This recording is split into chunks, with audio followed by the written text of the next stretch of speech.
I will be continuing the reading of my full-length novel / screenplay, Backwoods, as part of the Monsters Saga in this video. We will be doing video number 10 of Backwoods Monsters.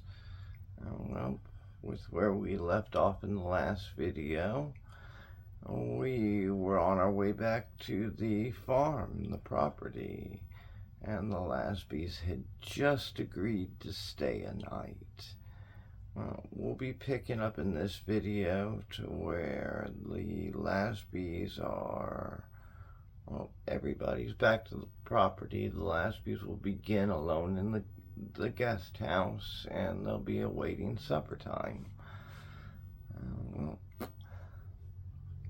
I've got a note here that this does have a fun setup with some of what is suggested. This is the way I'm going to word this. Some of what is suggested and certain fallacies which are rather absent-mindedly assumed, which play out over the next 3 videos and help to work the overall setup and plot. And, well, this is something that we will talk about more later on. I've been having trouble finding shorts for this story, so once we get a little bit further into things, we can go back and look at some things. I mean, anything that's connected to this, I want to do it in this, but anything that, we can do extra. And I've been enjoying what I've been doing. Don't get me wrong. I just would like a few shorts created for this. And, well, some of the acts don't have a prior to the act. Some of the acts, go through a couple acts before you get to any type of other synopsis or anything like that. So we might do a few things like that. As long as it doesn't give anything in the future away, I don't mind going back and talking about things that have already happened and just kind of, doing a from the writer's point of view version of it, from, what kind of, what kind of setup are we working? What kind of little tricks are we doing? If it's out of the way already, it doesn't hurt. I just can't talk about anything that plays into things that are coming into the future. You can't risk, As long as it doesn't give anything away, though, I'm good with it. So I'm going to try to start working a few things for shorts. It just won't be too much. For the most part, these are going to be longer. And, well, with this one, we are going to cover scenes 51 through 53. This will be Act 4's 6th video, by the way, in the Act 4 series. But it'll be the 10th video overall. And, well, this one will be pages 99 through 106. We begin, of course, with scene 51. This will be an interior, which will be connected to the main setting / location marked by the bold letter G from our 2nd video that we did in regards to the Backwoods series. The 2nd introduction / synopsis video. And this will be early evening, prior to sundown. We're going to stop moving things along as if it's like a whole day playing out in real time. We move things along finally a little bit here.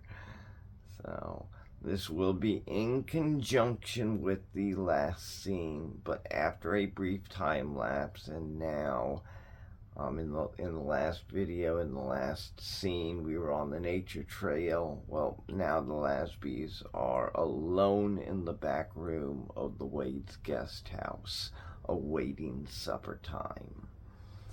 They have agreed to stay the night. However, please keep in mind, Martin and Paulette still haven't seen inside the Wade family's main house, nor have they met all of the family members as of yet.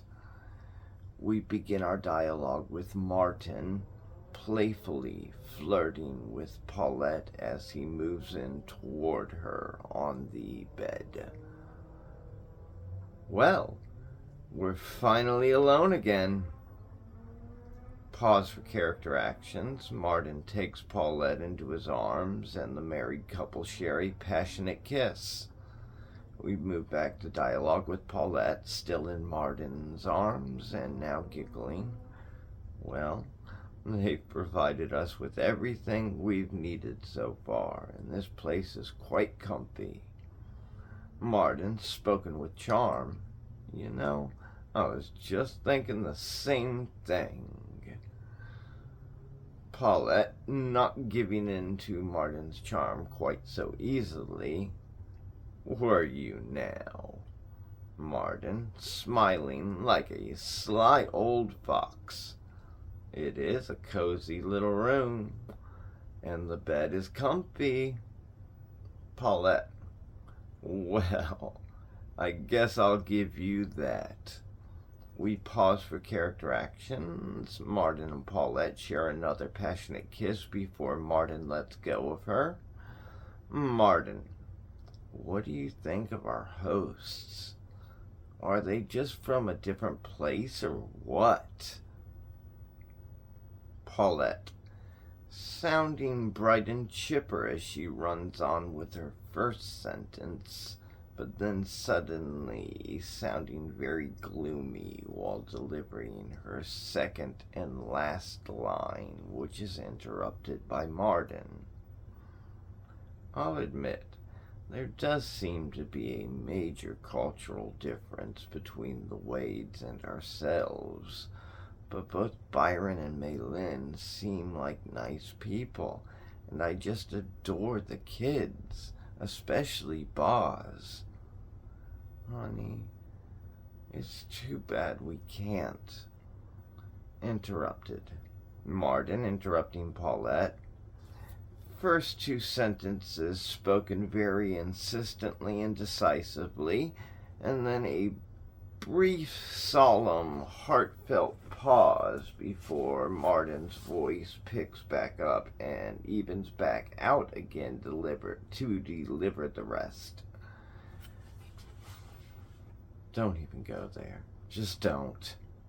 Pause and then continue. Boz is an adorable boy. It would be hard not to like that kid. I just don't know what to think about Byron and even Spaz. Byron says some of the darndest things sometimes, and Spaz seems almost wild. Maylin seemed nice, but she also seemed nervous, like she was either worried about something or keeping something from us. Who knows? Are you sure these people are really even members of your family? They don't seem anything like you. Paulette, though she means this in all seriousness, Martin misinterprets her as being sarcastic and cynical, spoken in a somewhat playful and witty tone of voice. Oh, thank you, honey. I'll take that as a compliment. Martin, sounding defensive. I'm not trying to start a fight. I'm genuinely concerned. Martin. Now on to Paulette. Losing the wit. I realize that. The Wades are very strange and different people. And Maylin really doesn't look at all like a Talbot, does she? Martin. No, she doesn't. Pause for character actions. Martin and Paulette now exchange a look of incredulity in regards to the Wades. Then Paulette smiles, which triggers Martin to smile, and the conversation picks back up. Paulette, do you think that's what she's trying to hide? Martin, well, I did think it was weird how Byron didn't remember her maiden name at first, but with what Maylin said when we asked her about that, with her saying that Byron has a bad memory, and now after spending some time with the guy, I sort of don't doubt that she's telling the truth. Actually, after spending a little time with Byron Wade, I find the idea of him having a bad memory very believable. I think the guy is a little off. I don't think it's just a cultural thing either, Paulette. Not in this case. Paulette, I have to agree. Also, Martin, I have to point out that Maylin might not be a true Talbot. She might have married into the Talbot family. We should ask her if this is her first marriage. Martin, good idea. Maylin really doesn't look anything like anyone from your family.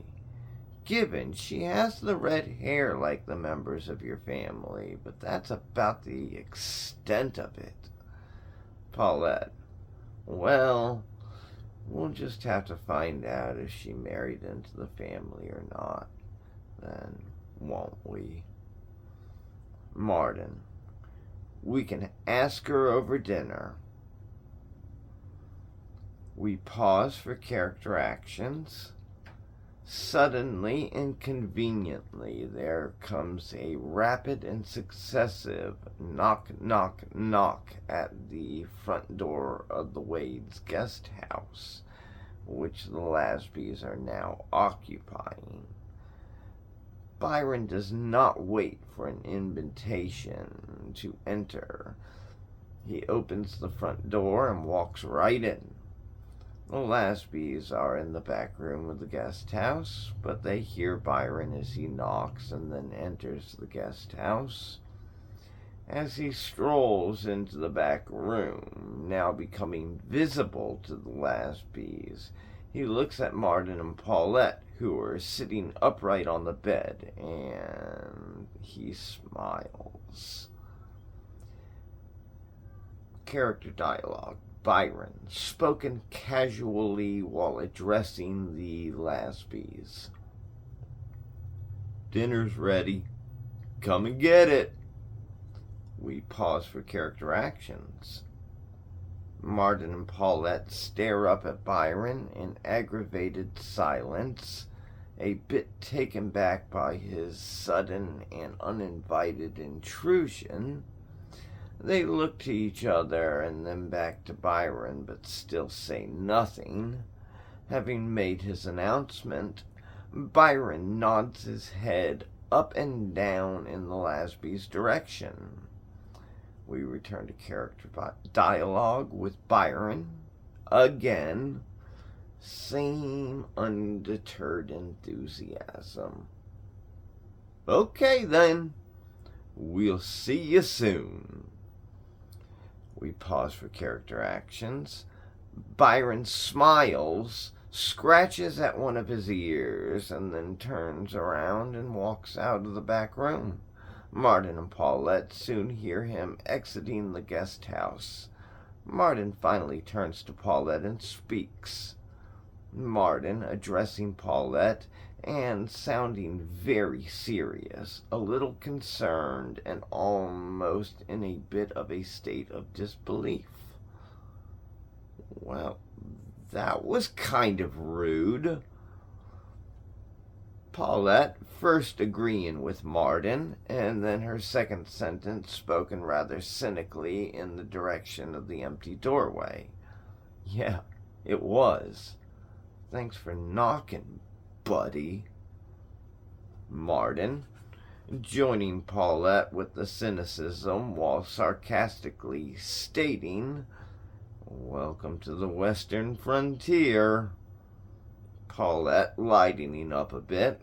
"Well, we knew we were going to be in for an experience when we came out here." Martin, spoken with a degree of wit, but nevertheless remaining cynical and skeptical. "Yes, but exactly just what kind of an experience we're in for is what has me a little concerned." Paulette casually and dismissively, "Oh, you worry too much, Martin." Martin, casually and confidently, "Indeed, but sometimes rightfully so." Pause for character actions. Paulette nods her head. For a moment she appears to Martin as if she's either speechless or deep in thought. Maybe she just can't argue with what Martin has just said, but maybe it's something else. Before Martin can ask her what's on her mind, Paulette speaks up. Paulette, "Are you ready for dinner?" Martin, I suppose so. You know, we still haven't seen the inside of their home." Paulette, "You know what? That's a good point. Byron did leave the main house off of the tour of the farm. Do you think that could be why Maylin was acting so funny when we first met her? Do you think she might be embarrassed about the place or something? You know how us women can be about having our homes in order. Byron even seemed a little nervous at first when showing off the guest house." Martin, "Maybe that's it. That does sound feasible." Paulette, "Well, they've invited us into their home for dinner. I'm assuming we're about to see the inside. Let's accept the invitation and see what's in store. Maybe Maylin has been busy cleaning up all day while Byron was out showing us around." Martin, "Yeah, that could be it. But you never know. So let's go and find out. At the very least, this should be interesting. Dinner with the Wades. Oh, and don't forget to ask Maylin if Byron is her first husband." Paulette, "I won't word it quite like that, but I won't forget to ask her either. How could I? I want to learn all I can about these people." Martin, "Yeah, I know what you mean. She is likely a Talbot and therefore family, which means they are all family." We pause for character actions. Still sensing that something just isn't quite right, but thinking that they might have it all figured out, Martin and Paulette exchange a look of understanding and then head from the back room into the front room and then out the front door of the guest house to join the Wade family in the main house for dinner. The Lasbys feel certain that they are going to learn that Maylin married into the Talbot family before she married Byron Wade. But are they overlooking something, or maybe overshooting and assuming too much? We now move on to scene 52. This will be an interior setting / location, daytime, early evening, prior to sundown, in conjunction with the last scene and overlapping somewhat with the last scene's timeline. Byron re-enters the home after telling the Lasbys in the guest house that dinner is ready. All of the kids are present in the front area of the Wade's main house.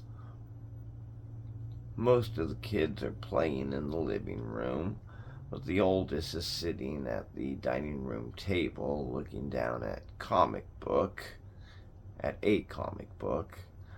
The back door of the Wade's home is made up of a metal screen door on the outside that swings outward and a solid wood door on the inside that swings inward. A couple of wood steps with a metal railing on the left lead up to the back door of the home from the outside. This is in conjunction with the main settings / location marked with the bold letter H from our main, not our main, but from our introduction synopsis videos, particularly the second one.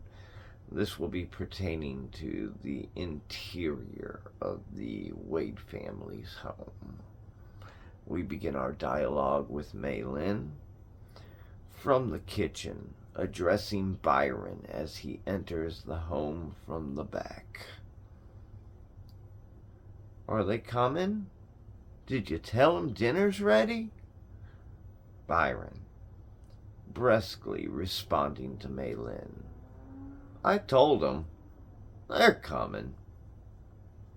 We pause for character actions.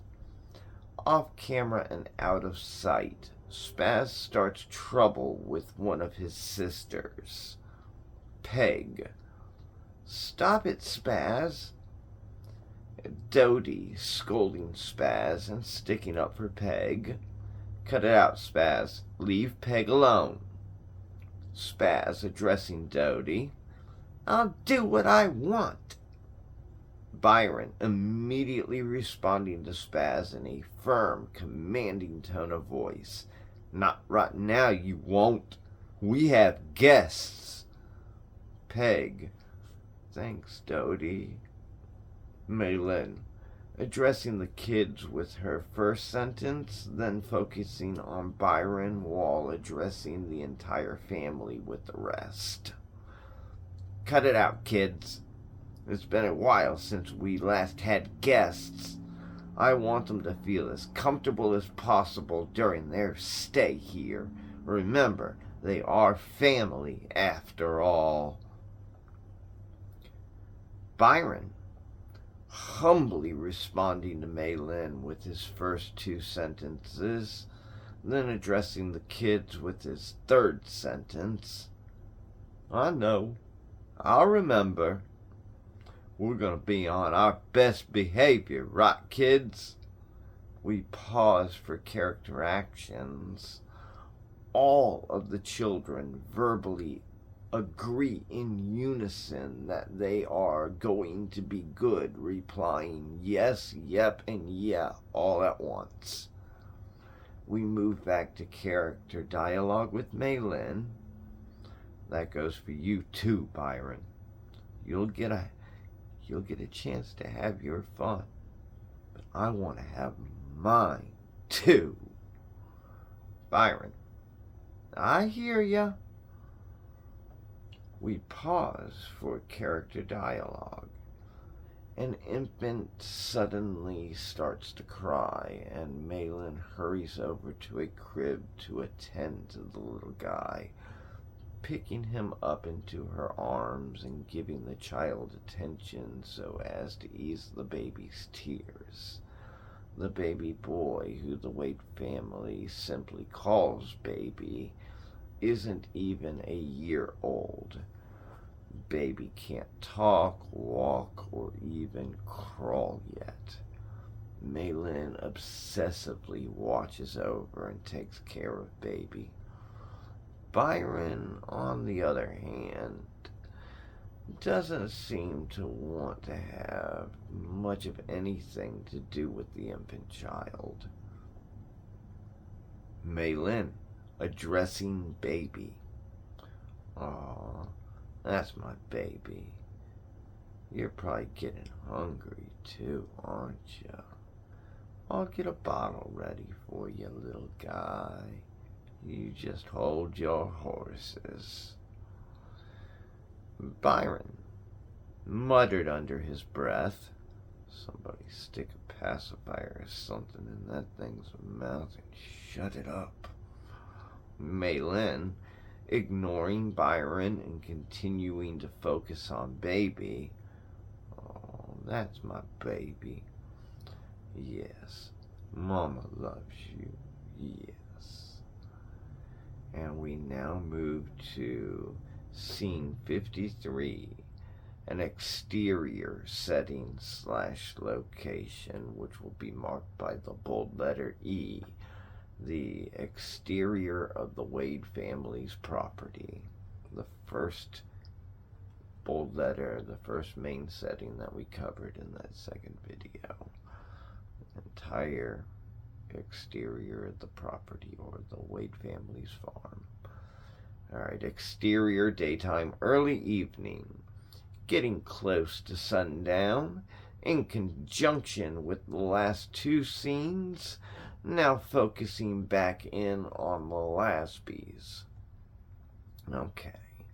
Martin and Paulette now exit the guest house and head for the back door of the Wade family's main house to join the Wades for dinner. Their noses catch on to something other than food as they approach the back door. It's that same unpleasant odor they noticed earlier in the day when they were driving up to the farm. Martin and Paulette now hesitate and look around, curious as to where the foul stench might be coming from. We begin our dialogue with Martin, sniffing at the air and not seeming pleased with the aroma, while inquisitively addressing Paulette in a hushed voice. "Do you smell that, Paulette?" Paulette, looking and sounding a bit grossed out and disgusted while responding to Martin, also in a hushed voice. "Yeah, I do." Martin, "Is that foul odor coming from their home?" Paulette, "I don't know. I hope not, but it does seem like it might be." Martin, nervous laughter, followed by, "Oh no, what have we gotten ourselves into?" Paulette, "I tell you not to worry, but I don't know what to think myself. Wherever it's coming from, it doesn't smell very pleasant, does it?" Martin, still sounding light-hearted with his first sentence, then asking his two questions in a more serious but still casual and somewhat hushed tone of voice. "No, it doesn't. What do you think? What should we do?" Paulette, assuredly replying to Martin's inquiries in a soft-spoken voice. "Well, we are their guests, and we have been invited to dinner at their home. I don't know what else to say. We just have to knock on the door and hope for the best.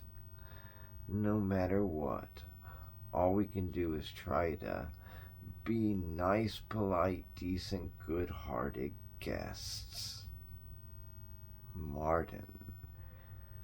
This is going to be character actions. Martin nods his head, but still seems a bit perturbed. Paulette, again, going back into character dialogue, leading the way forward. "Come on, honey." And we return to character actions with Paulette moves toward the door. Martin takes in a deep breath and follows, grimacing at the smell, which continues to get stronger the closer they get to the back door, which leads inside the Wade family's main house. The odor is not overpowering, but it isn't pleasant either. At the back door, Paulette turns to Martin, who opens the outer screen door and then raises up a hand and knocks 3 times on the inner wood door. Knock, knock, knock. And, well, when we pick up with the next video, video number 11, we will be doing Dinner with the Wades. Until then, thank you so much for tuning in. I'm hoping that you're enjoying these videos, that you're enjoying this saga and these stories. And just thank you as always for watching. Alright, that's going to do it for this one. Till next time.